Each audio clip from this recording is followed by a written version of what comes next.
Hey, Pastor Steve Waldron.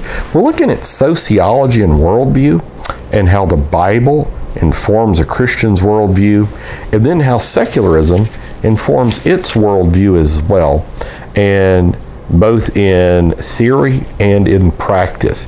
So we're looking at a Christian foundation of sociology. You might want to check out our other videos on this subject. It comes from a worldview conference in Rio Linda, California from June of 223. The amazing Higher Ground Apostolic Church out there, Pastor Royer and his wife, Sister Royer, and the incredible saints there and the Bible quizzers, phenomenal people. But so we're in Romans chapter 12, and we're going to look at how a Christian informs his sociological worldview, how he interacts, a worldview of sociology. Sociology is man's interaction with community or his fellow man. And I guess an easy way to differentiate between psychology is psychology deals with inner space. Sociology dwells with relational space. You know, so you have inner space, relationship with yourself and God, and then you have relationship with others, both saved and unsaved. How are we supposed to do that? And you can compare it to other religions too, like Christianity should not have, even though I know a certain branch of Christianity started ghettos and all this, but true Christianity doesn't do things like that, and it doesn't have dimitude about it and all of this. And so Romans chapter 12 doesn't have case systems, lowercase. We're all in the image of God. We all need God. Jesus died for all. And so it's been said the ground is level at Calvary.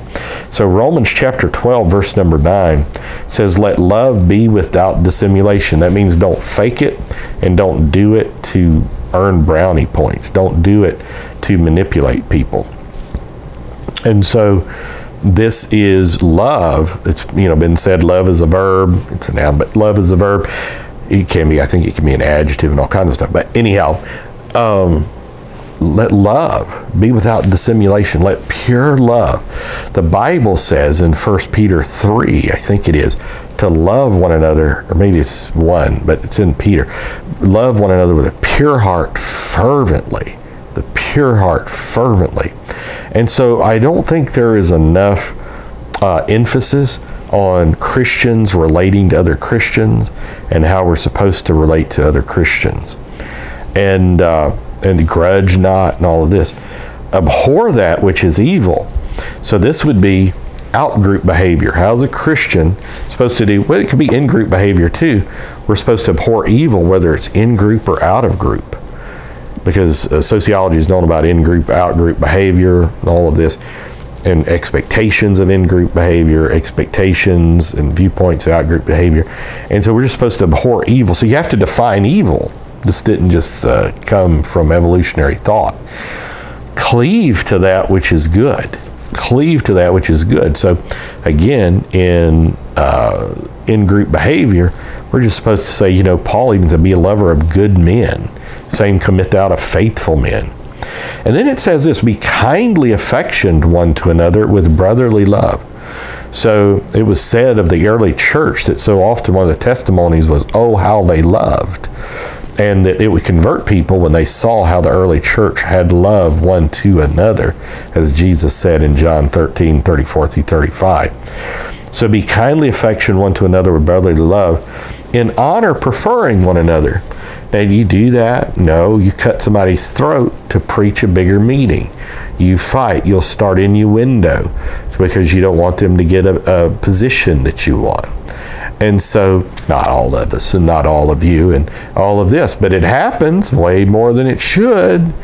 Politics in the church. No, in honor, preferring one another. Try it. You may be surprised where God directs you. It's been said, my old pastor, I think it was, would say, if you push somebody up a hill, you look around, you find out you're there as well. So in honor, preferring one another, not slothful in business. So the Bible even talks about business. So you're not supposed to be slothful in business. We're supposed to be the best workers, the best business people. Fervent in spirit. We're not supposed to be slackers. All right, serving the Lord. And I'm going to stop right there because there's so much here on sociological behavior and how we interact with each other and interact with the world. It's so important.